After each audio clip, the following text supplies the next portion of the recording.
May we bow in prayer.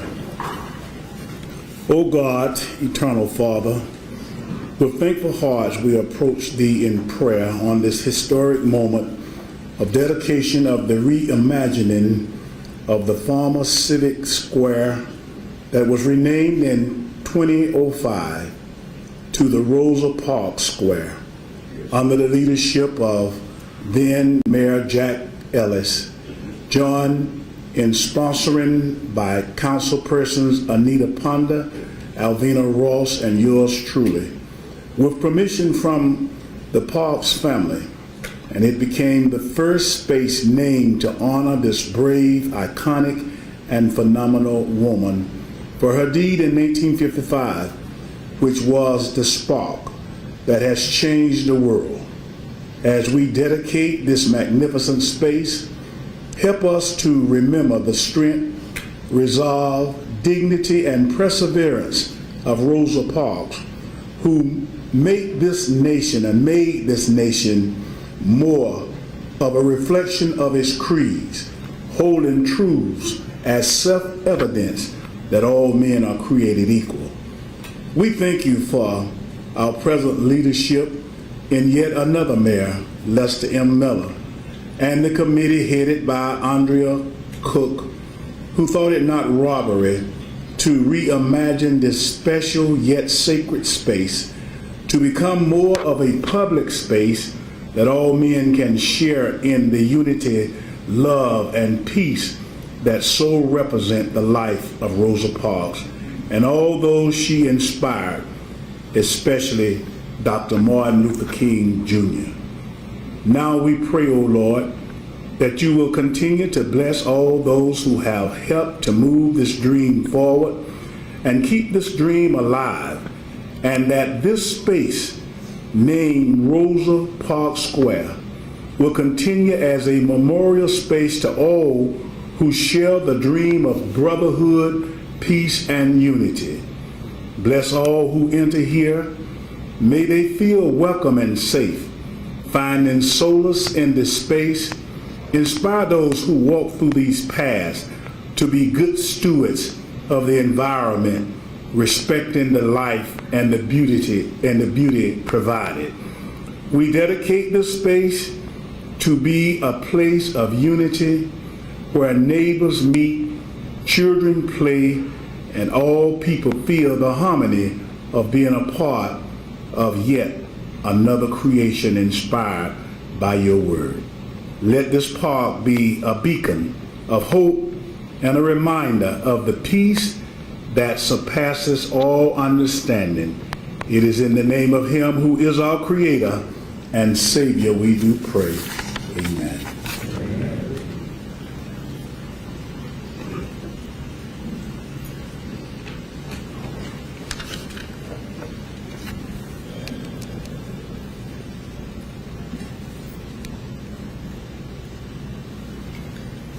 Let us march on until victory is won. Let's give these young people a hand again.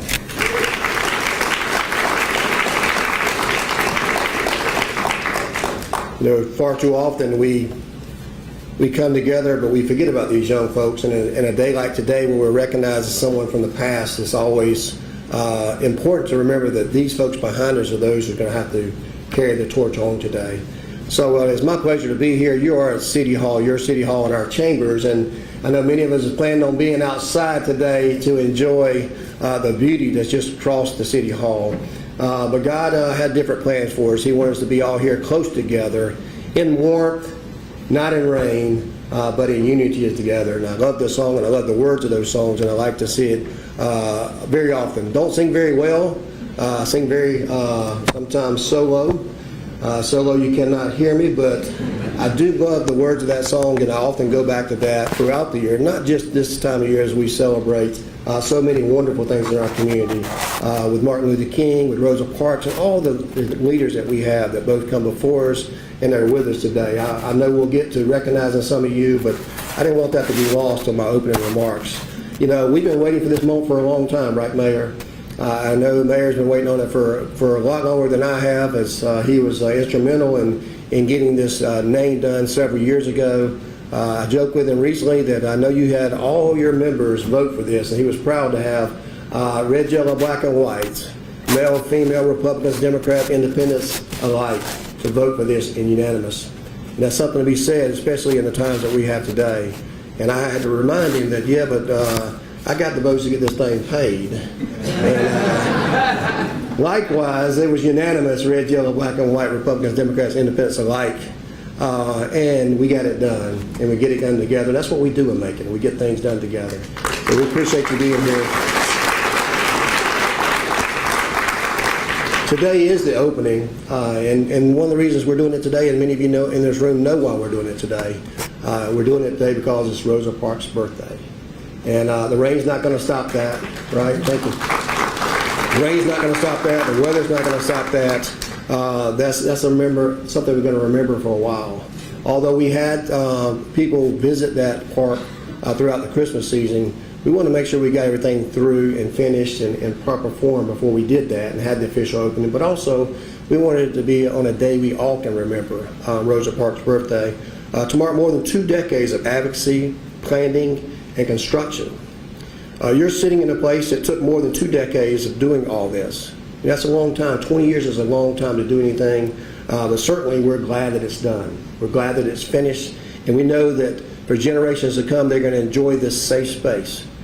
You know, I hate to have to reflect on something that you shouldn't even have to talk about, but as I looked through social media this week, and there were some great pictures of this park, you know, I couldn't help to be somewhat disheartening sometimes when people want to focus on the small things.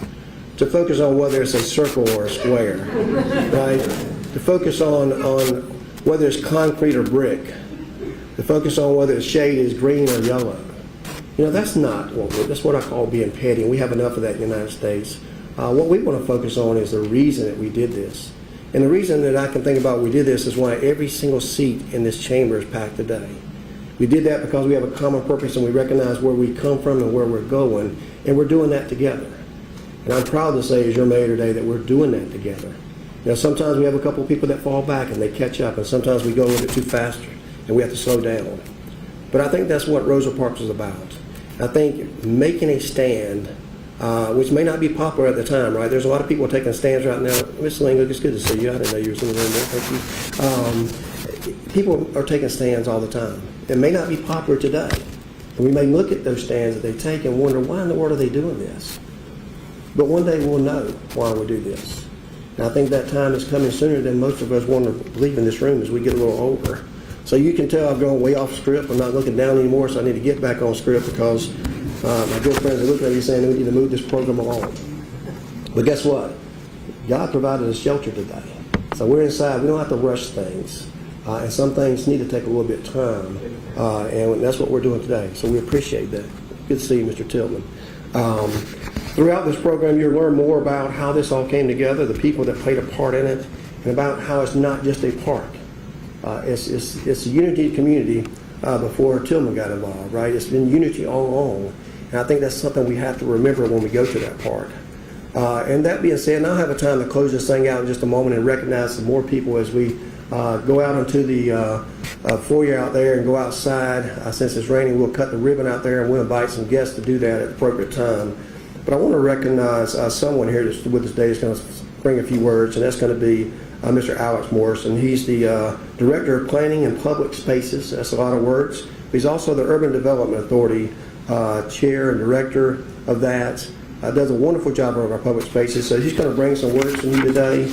We're going to stay on program. We're going to hear about who built this fabulous park there and how that became a part of it and what that means to our community. And then we're going to close it out with the chair of the Rosa Parks Committee that was set up quite some time ago. A lot of members are here today. We're going to recognize you at the appropriate time too. Those in the past and those that are currently serving, we appreciate your good work. So without further ado, I'd like to call up Mr. Alex Morrison here to bring a few words.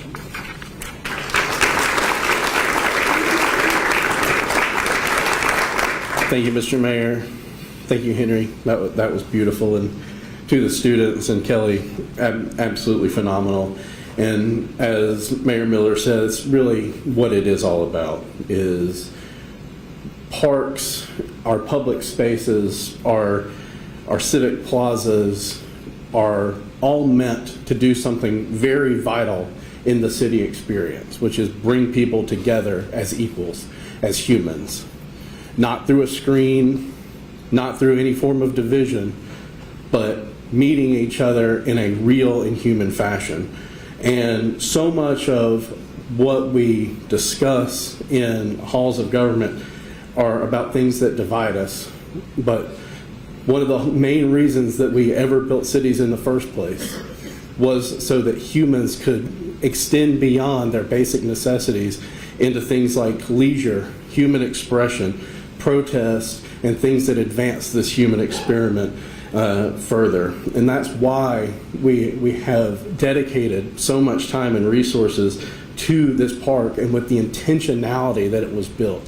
A person I need to acknowledge who's here today came down from Atlanta, was our architect of this project, Mr. Todd Fuller with HGOR, came down, who 11 years ago now led a public process that brought forward this design, a process that brought together people who had never met before around this common vision. And someone, and I know at the groundbreaking I mentioned this person, but a person who deserves her flowers yet again, who made sure that this project stayed on task and moved forward in its early days, was Miss Sarah Hunt, who was vital in making sure that the vision of this park, as designed, as intentionally built to bring people together, was there. Big thank you to her, and thank you to Todd and his team for executing that vision. And of course, the Rosa Parks Square exists in an even larger context of the work that we're doing here in Macon to bring people together.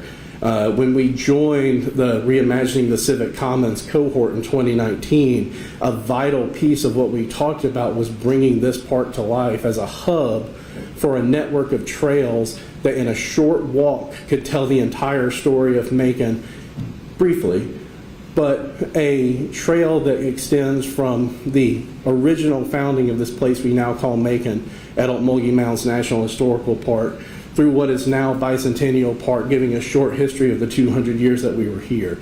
And then a short walk over the interstate so you can see the legacies of heroes that have come before us, people who gave Maconites a platform and a voice like Peyton Anderson, people who built an inclusive economy for everybody like Josh Rogers, people who lifted up their neighbors and gave them a new chance on life like O.C. Bell McKay, leaders who sacrificed everything like Rodney Davis, and people who really took Macon to the next level like Jefferson Long, all who have names of parks and public spaces on that walk that tell the story of Macon and who we are as a people. And Rosa Parks Square at the center of that, where there will one day be a wall of luminaries, statuary, and public art that even further explain who we are as a people and how this little patch of earth that we now call Macon is still teaching stories and teaching lessons to the world that no one else in the world can or will. And that's why we do this work, and it's so important that we continue to focus on all of this work together. As I've thought about what to say today, the riddle that the fabulous riddle of if a tree falls in a forest, does it make a sound? And if a park is not used, is it a park? If we reduce it to this word green space, is it doing what it's supposed to do? And this park now, in its new redesigned form, is usable. It forces people to come together. It provides that opportunity for people to meet each other, to protest, to amplify their voice, to gather in joyous occasions, to have concerts, which we were going to have the first one today. And you can still imagine what it would be like over that wonderful plaza that's now built. And being able to project our future onto the side of the building as we tell all these stories again. So thank you for indulging me that. Remember that in order for something to make a sound, it must be heard, it must be listened to, and a park must be used. So please use this park and use it well. And now it's my honor to tell you the person who actually physically brought this vision to life, someone who I had valued our friendship and working through all of the issues that came about when we opened up the ground in this park, Mr. Walter Stafford.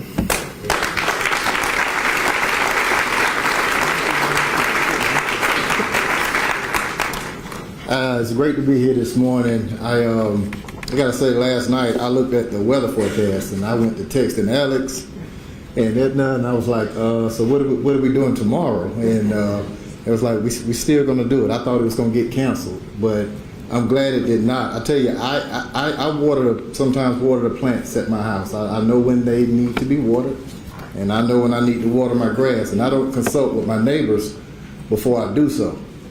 And God knows when his earth need water, and he don't consult with our schedules either. So he knew it. So we're in the right place at the right time.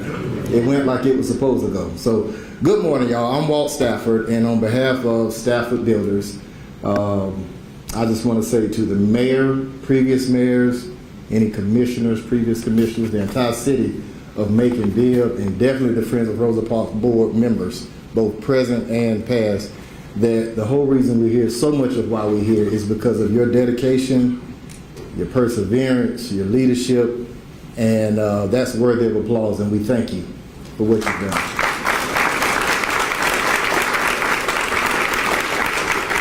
You know, when you think about building a community, it's easy to focus on subdivisions, neighborhoods, structures, and those things are important. It's necessary. But you can build a community with just, as you say, building a space, because that's where people will gather, that's where people will meet one another, that's where people will make memories, they'll make moments. Marshall Taylor told us the other day, I don't know if he said he heard or saw it with his own eyes, that someone got engaged over there. Those are the kind of stories we're talking about. And I believe there's going to be plenty more stories like that, where in this busy city of Macon, people will stop in that space over there and just pause for the day. Maybe they're waiting on their show to start. Maybe they're waiting on their reservations. And while they're there, they'll strike up conversations. And Alex, you hit it on the head. You said something about knowing what's over there, but you're going to have a conversation about what's below the ground. Talk to me.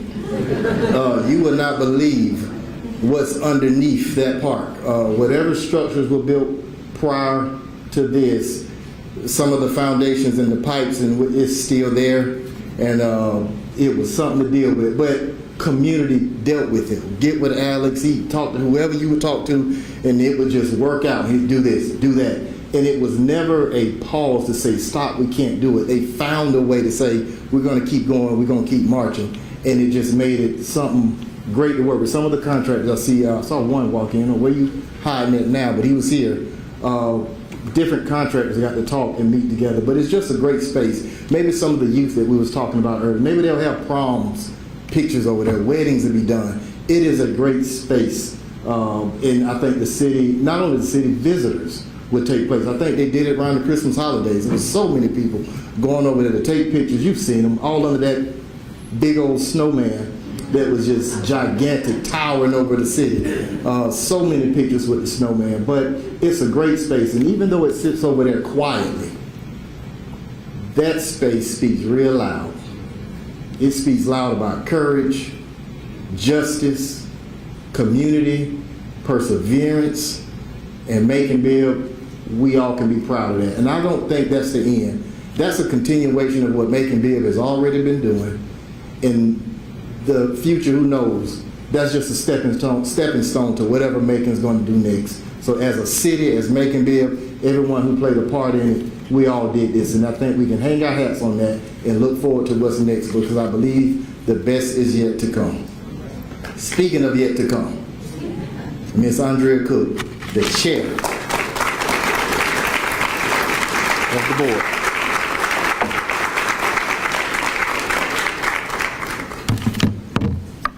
So all the people who came before me did that off, the top of their head. I will not be doing that. So, good morning. Whew. So, though the rain shifted our location, it did not diminish the moment. In many ways, it reminds us of an important truth. Progress does not always happen under clear skies, but it happens nonetheless. Today, we gather just across the street in the County Commission chambers, still rooted in purpose, still grounded in history, and still committed to honoring that space. Today is more than a ceremony. It is a dedication, a return, a remembering, and a recommitment. We gather on a day of deep meaning. Today is Rosa Parks' birthday. It is no coincidence that we are dedicating a square in her name on this very day. It reminds us that legacy lives not just in monuments or moments, but in the courage we choose again and again. Rosa Parks showed us that dignity does not need permission. She did not raise her voice. She did not demand attention. She simply chose herself, and in doing so shifted the moral center of a nation. As we celebrate during Black History Month, the 100th Black History Month, we are reminded that Black history is not behind us. It is beneath us, beside us, and within us. Places like this are never built by one name alone. They are built by generations. They are built by elders who organized when it was dangerous, by women who nurtured communities without recognition, by leaders who planted seeds they knew they might never sit under. I stand here today keenly aware that I am standing on the shoulders of remarkable women like Rosa Parks, but also women whose names may not be nationally known, yet whose impact is immeasurable. I stand on the shoulders of my mother, who taught me strength before I had language for it, of Ozzie-Bell McKay, whose leadership and service shaped this community, of Elaine Lucas, whose consistency and care modeled what stewardship looks like, of Sarah Hunt, who could tell a great joke, and Thelma Diller, women whose quiet commitment and civic presence helped move this community forward, of Lucy Laney, who believed education itself was an act of liberation, and of countless other women, named and unnamed, who carried us forward with faith, grit, and grace. Today, I also want to honor the previous mayors and leaders whose intention and action helped lay the groundwork for this space. I want to specifically acknowledge Mayor C.J. Ellis and Mayor Robert Rickert for their leadership and for the foundation laid during their administrations. Progress is rarely the work of one moment or one administration. It is the result of commitment carried forward. I also want to express sincere gratitude to our current mayor, Lester Miller, and to the Urban Development Authority and all the commissioners for allocating the funding that allowed this vision to finally move from idea to reality. Intention matters. Action changes landscapes. And today we are standing across the street of the result of that action. That square exists because people across this community believe that public space matters, that beauty matters, that Black history belongs at the center, and that healing happens when we create spaces where people can gather, rest, protest, celebrate, and simply be. For many in our community, history is not something we read about, it is something we carry. The trauma of enslavement, segregation, and systemic exclusion did not disappear with time. Scholars have named this reality as post-traumatic slave syndrome, recognizing that while harm echoes across generations, so does resilience. Spaces like this matter because they interrupt silence. They affirm truth. They make room for healing. I want to be honest about this moment. This did not happen quickly. It took time, it took persistence, it took people who refused to let not yet turn into never. There were moments when the vision was clear, but the resources were not. Today we stand with full hearts and deep gratitude for the funding that finally made this possible and for everyone who stayed committed to the waiting. This space is already beautiful, but it is not finished. There is still more art to install. There is still a sculpture to raise. There are still stories to tell visually, boldly, and unapologetically. Art is not decoration. Art is memory. Art is witness. For those who are moved to help carry this vision forward, contributions for future artwork and the planned sculpture can be made through the Community Foundation of Central Georgia. I want to specifically acknowledge the immediate past president, Nancy Jo Cleveland, who created the fund and was the first board member to do exactly what this board was established to do, raise funds. Because of that leadership and follow through, this work has a future.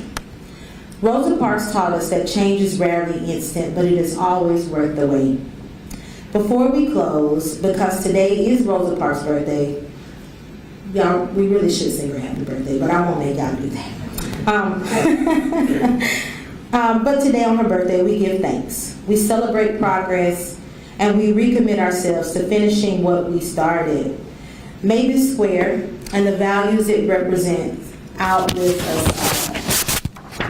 Okay, so next, we will have the choir sing one more song for us, and then we'll have it closed out by Mayor Miller.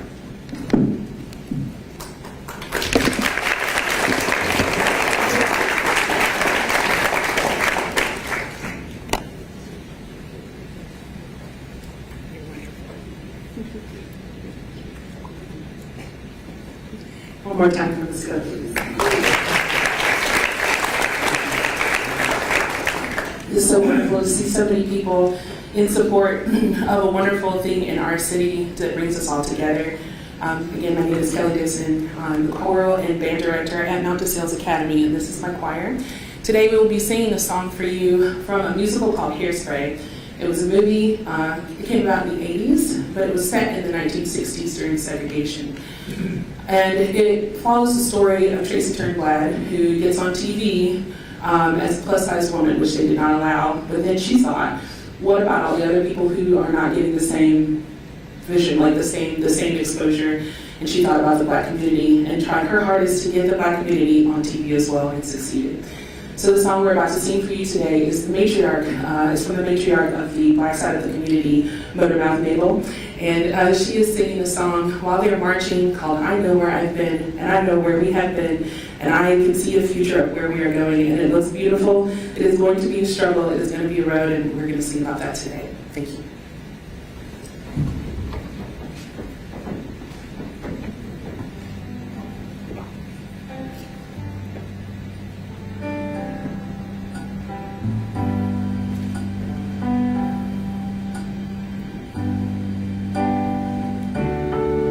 There's a light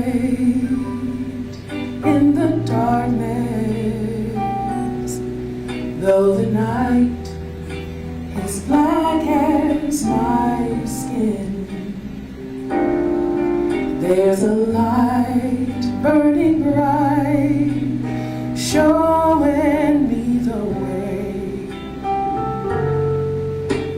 But I know where I've been. There's a cry in the distance. It's a voice that comes from deep within. There's a cry asking why. I pray the answers up ahead. Yes, but I know where I've been. There's a road we've been traveling, lost so many on the way, but the riches will be plenty, worth the price we had to pay. There's a dream in the future. There's a struggle that we have yet to win. And there's pride in my heart, 'cause I know where I'm going. Yes, I do. And I know where I've been. There's a road.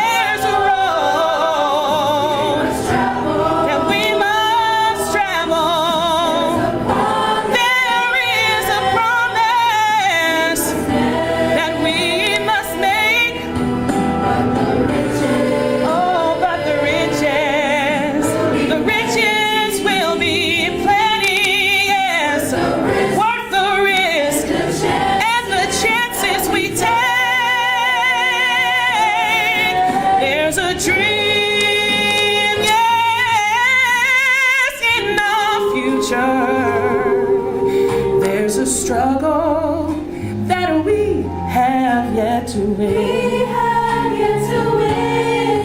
And there's pride in my heart to lift us up until tomorrow. 'Cause just to sit still would be a sin.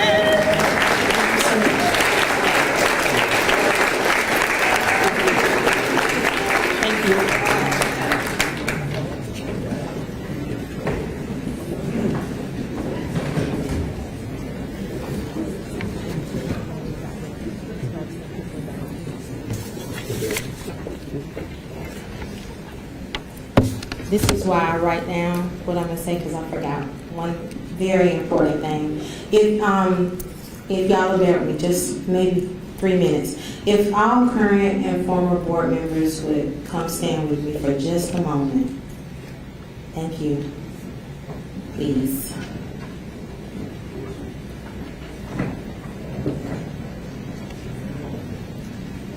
I got one.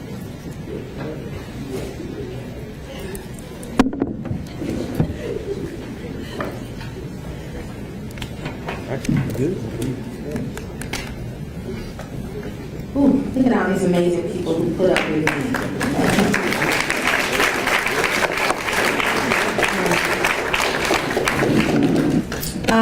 There was a pathway through the former Rosa Parks Square, and it was beautiful bricks, and they were not going to be reincorporated into the park design, and so we asked them to hold on to them, and so this is representative of what those bricks are, and there's many more of them. But to all my former board members and current board members, we are giving you a break to commemorate all of what you've done to help us get this done. And the brick says, this brick from the original walkway is presented to you with gratitude for your service and dedication to Rosa Parks Square here in Macon, Georgia, this day, February 4th, 2026. Now, there's some special instructions. They're not on yet. The bricks need to dry, but you will all go home with one today, and I'm so grateful for it. Thank you very much. Okay, now I'm going to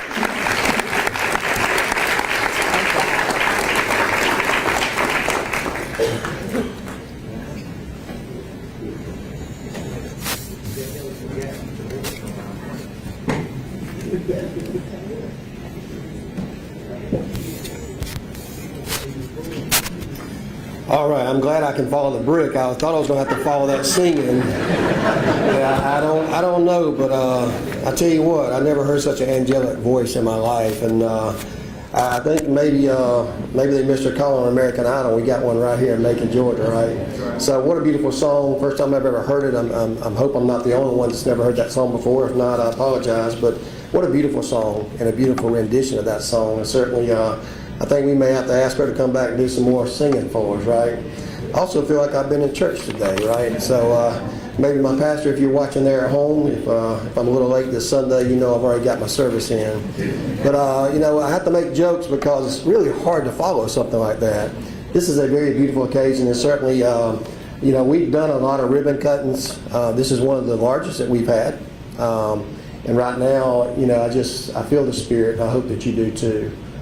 Just something that comes over me every time we hear songs like that and people that do that. And really, I think everybody in this room is here for the right reason. And I certainly hope that. I hope we all got our hearts right and our heads right, our souls right today. I get to make a few closing remarks, and I'm going to be very brief about that. As soon as I get through these remarks, we would ask for Mayor C. Jack Ellis, Friends of Rosa Parks Square Board members that are now and previous members, as well as former commissioners that played a part in voting for this, and current commissioners. We're going to walk out and we're going to cut the ribbon and just to get that formality out of the way. But I want to say that Rosa Parks showed the world how one person, just one person only, courage can change the history for a lot of people. Rededicating this space in honor of hers reminds us that spaces should reflect the values we believe in. And what are those values? Values like dignity, justice, and opportunity for all. And that's all with a capital A-L-L. And we believe that in our community, and I hope that you believe that. This park represents more than just a physical improvement, although my good friend Walter Stafford done a great job of that. I don't know how he doesn't have all the gray hair, but I know we would have water go out every other day because there'd be pipes and pipes and pipes and power. And at one time, Walter, I won't tell you this publicly, but since I'm publicly, I am telling you this. We had bets on whether we're going to finish this parking deck behind us before we did this park right here. But I tell you what, I'd much rather look out my window in the mayor's office while the short time that I'm there and see that beautiful park, to know what it represents for our community. And it's not lost on me that we have a minority vendor, a minority contractor doing that. I think that adds a little bit special to that. I know you appreciate that. And I know everybody in the room appreciates that. To see your men and women working out there each and every day, whether it was raining or cold or what the new problem was today. We don't realize when we start getting underneath that ground that how many electrical wires and plugs and old railroad ties and just all kind of things can happen in that to delay a project. And nothing's worth doing without doing it well, and sometimes it takes a little bit of time. Just like God works on our life, and He takes us from just a little baby, from cradle to grave, and He continues to work and pour a blessing onto us. I think about that park and the first time we broke ground over there and how we were all excited about it. And I think about today, those same people in this room. Mayor Ellis mentioned to me just a moment ago as he whispered in my ear that he was 60 when we started this, and he just became 80. And he thought of it, that's right. And he thought if it took another 20 years, he wouldn't be here to see it. So I'm glad we could give you your flowers, sir, while you're here today. And we appreciate everything that you did to make this park happen. It's not lost on me. I just happen to be the person in front of the mic right now. So thank you for being here today. Thank you for what you've done for our community. And we appreciate that. So at this time, we're going to close out this wonderful ceremony. Those folks that I mentioned just a moment ago, the former and the present, each of those, we're going to have you step outside. We're going to follow Miss Edna out there with these scissors in just a second, and we're going to take a beautiful picture right out in front of that beautiful park there for all to see. So thank you, God bless, and let's get this ribbon cut together.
Current board members, Andrea Cook, and past members, as well as commissioners, former commissioners. I want to get y'all positioned for this picture and then everyone else can see. We have all of the board members out there for the picture. Please, the pastor get there, the pastor will do this. Please. And then anyone else with the development authority as well. As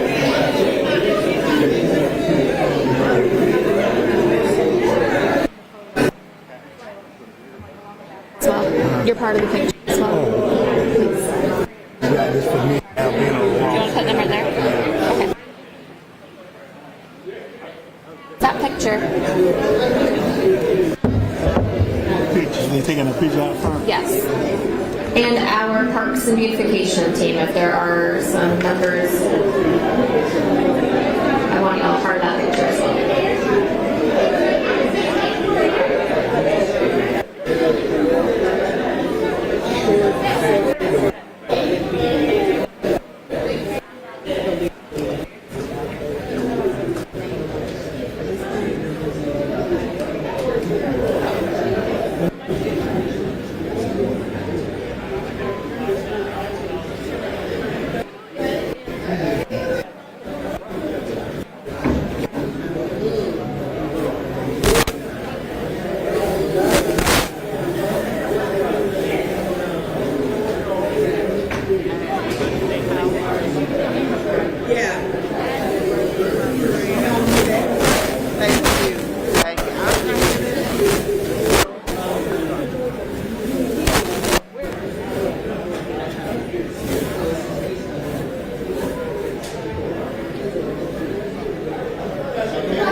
Now there is, your outfit is stunning. Thank you so much. Yes, it's beautiful. Yeah. This is my new thing for this year, that wherever I go, I'm always gonna like try to stand out. So you won't get lost in it, whatever. Especially when you're a nonprofit and Mother's Nest. Be like, remember me? I have a degree. Yes. All right, I'm gonna take a picture of your playbook and do that next time. I like it. Good morning. Hello, hello. Should we take these signs off the chairs? Yeah. Yeah. I'm gonna grab.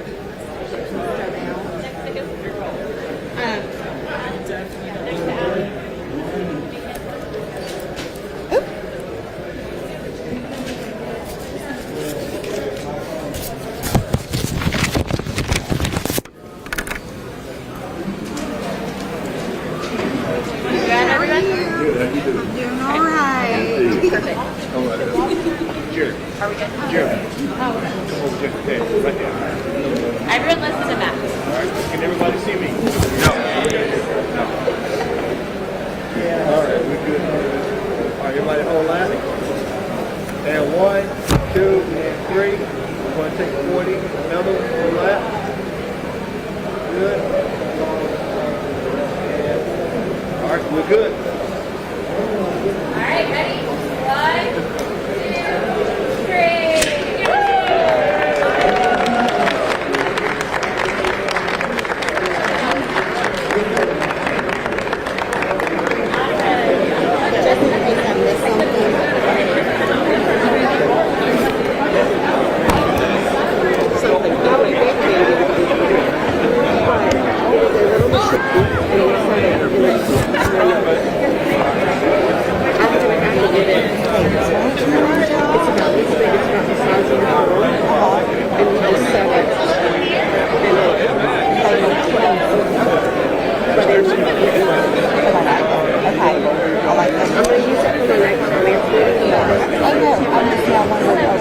I'm Derek with Renovated Macon.